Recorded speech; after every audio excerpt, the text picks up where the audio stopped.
Shalom saudara, kiranya damai sejahtera dari Allah boleh senantiasa menyertai setiap kita. Saudara yang terkasih, peluru dan kata-kata adalah dua hal yang berbeda tetapi mempunyai sifat yang sama. Yang satu menyakiti, melukai secara fisik, yang satu melukai perasaan. Saudara, persamaan lain di antara keduanya adalah ketika ditembakkan atau dikeluarkan, baik peluru maupun kata-kata tidak bisa ditarik kembali.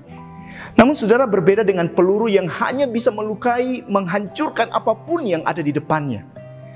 Kata-kata tidak hanya melukai atau menyakiti, tetapi dapat juga dipakai untuk membangun, menguatkan, meneguhkan orang lain.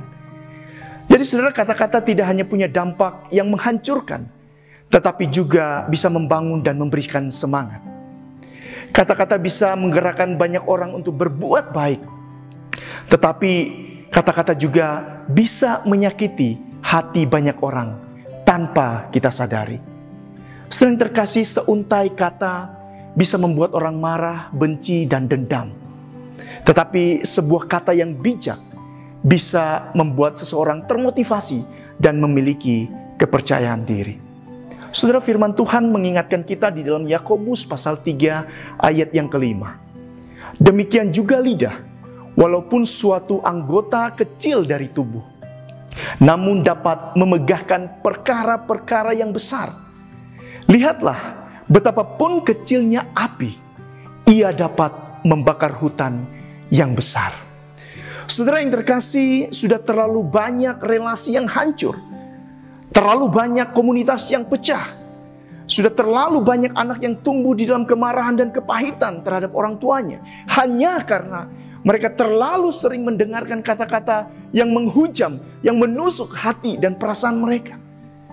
Oleh karena itu saudara, marilah kita berhati-hati menggunakan lidah kita. Gimana caranya saudara? Pertama saudara, jangan berbicara kalau saudara sedang marah atau emosi. Karena kata-kata yang diucapkan dengan hati yang penuh dengan kemarahan, emosi itu seringkali sulit untuk dikendalikan. Sebaiknya saudara tenang dulu, baru kemudian saudara berbicara. Yang kedua saudara, pikir dulu sebelum saudara berbicara. Karena jika hati seseorang sudah terlanjur terluka, maka permintaan maaf pun seringkali menjadi tidak ada gunanya lagi. Saudara yang terkasih, Amsal 16 ayat 24 berkata, perkataan yang menyenangkan adalah seperti sarang madu, manis bagi hati dan obat bagi tulang-tulang.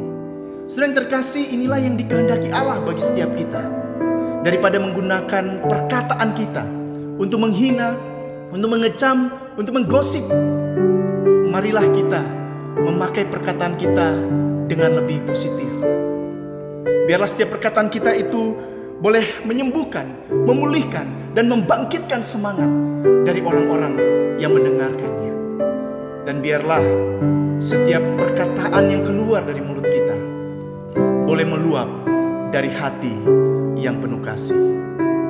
Tuhan Yesus kiranya memberkati setiap kita. Amin.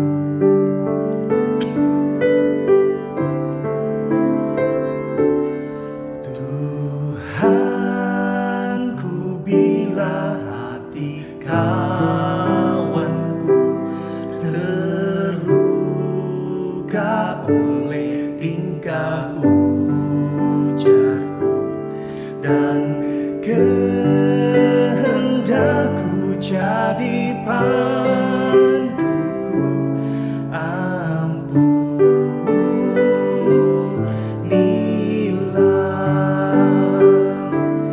jikalau tuturku tak semenang dan aku tolak orang berkesan. Pikiran dan tuturku bercela. Ampunilah,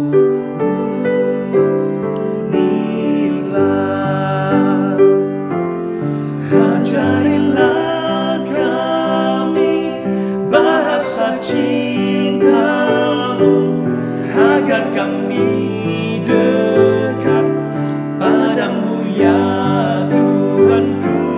Ajarilah kami bahasa kasih-Mu, agar kami dekat padamu.